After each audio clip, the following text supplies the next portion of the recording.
Merci à vous. Et donc, en jetant un œil sur le chat là, je pense que ça serait bien vous trois là, globalement les trois industriels finalement, logistique et transport là-dessus, que vous puissiez peut-être un peu réagir et aussi enrichir les choses avant de passer ensuite à ce sont vraiment les processus d'intégration. Je vois qu'il y a des questions sur les étapes de préparation.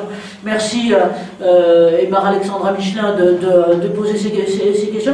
On va y venir dans notre seconde partie, mais déjà sur la première, je dirais sur un peu ce que vous disiez sur comment vous ressentez là tous les trois les facteurs clés de succès et les facteurs clés qui sont à prendre en compte. Moi, je notais, par exemple, Samia, ce que vous disiez bien, de façon tout à fait nette sur cette truc, c'était que à la fois votre volonté était le prendre soin et que en même temps, il fallait donc à la fois cette finalité de prendre soin et en même temps piloter la santé-sécurité. Peut-être, Thomas, si vous voulez bien, à vous de revenir un petit peu là-dessus, voilà, sur vous, a posteriori, les facteurs essentiels que vous voyez pour ce progrès, pour cette évolution. Et puis on prendra aussi, si vous voulez bien, ensuite, Président Nicolas Declercq, vos questions, vos premières réactions là-dessus. On va prendre un premier round de questions, quelques minutes, et puis on reprend après. Donc Thomas, vous vous en sentez ? Oui, Anne-Marie, je vous entends. Si vous voulez, ma réflexion est dictée par deux choses. Dans la mesure du possible, nos métiers, quand ils vont être mécanisés, le seront.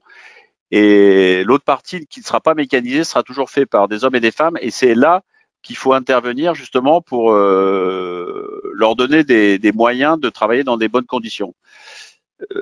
Donc face à ça, et j'écoutais religieusement ce que disait Samia, parce que j'avais essayé de contacter les gens de FM et sans succès, parce que je savais qu'ils étaient dans cette démarche de réflexion et je vois que c'est une volonté de la direction, parce qu'il faut forcément avoir une direction générale qui vous soutient dans ce projet. Alors moi, je suis allé sur Japet, mais j'écoutais aussi ce qu'elle me disait, qu'il y a d'autres exosquelettes ou sur la préparation de commandes. Et ça, c'est important pour nos métiers de demain, parce qu'un canapé, vous n'aurez jamais une zone mécanisée pour le traiter. Du meuble à plat, c'est pareil. Alors, on peut essayer, mais faut qu'on gagne aussi de l'argent, la productivité, et donc tout est lié à vous pouvez améliorer les conditions de travail en maintenant une productivité, et même parfois vous augmentez la productivité quand le salarié se sent bien et se sent pas fatigué après une journée de travail.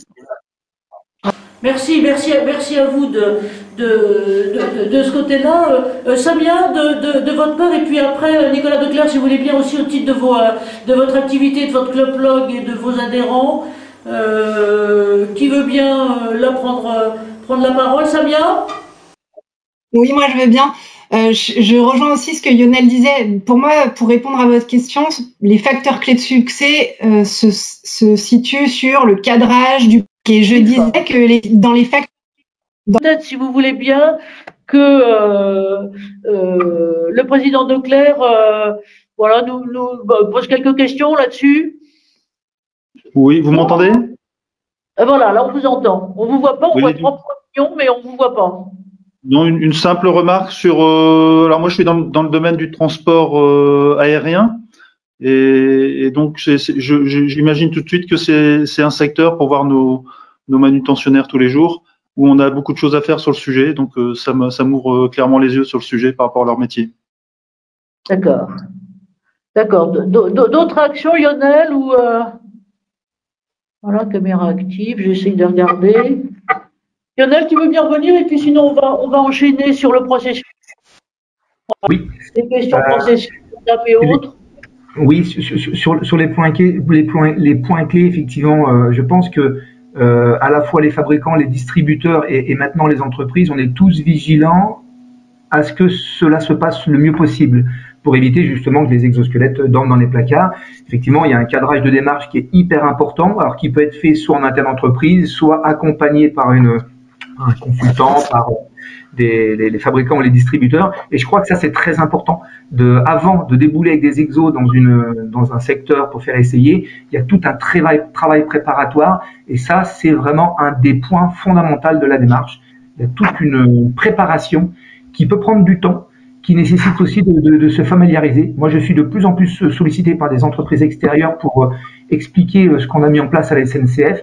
Et en 1 heure, j'essaye de leur expliquer cette logique de démarche. Ça permet déjà de dégrossir et après, ils repartent non pas avec des réponses, mais avec plein de questions. Et je crois que c'est ça qui est important et que je conserve moi à la SNCF, c'est peu importe les réponses, ce qui m'intéresse, c'est les questions. Parce que si on pose des questions, on est plusieurs à réfléchir et à ce moment-là, on peut construire de quelque chose complètement adapté. Et si je peux compléter, Lionel, je peux compléter juste 10 secondes. Il y a effectivement le cadrage de la démarche, mais il y a aussi son suivi. Et effectivement, le suivi est aussi important que l'amont et la préparation de l'arrivée d'un exo. Le suivi fait partie de la démarche. C'est pas une démarche qui s'arrête une fois qu'on a donné l'exosquelette à une personne. La démarche, c'est une démarche complète de A à Z et qui va jusqu'au retour d'expérience, au suivi. Donc c'est une démarche qui est relativement longue. Il faut la prendre étape par étape. Et voilà. Mais par contre, il faut que ce soit clair au démarrage de l'intervention pour savoir que c'est pas juste un truc qu'on va acheter, on donne à un agent et c'est fini. Non, c'est beaucoup plus complexe que ça. Et il faut cadrer ce travail. Ouais, merci à vous. Justement, là, on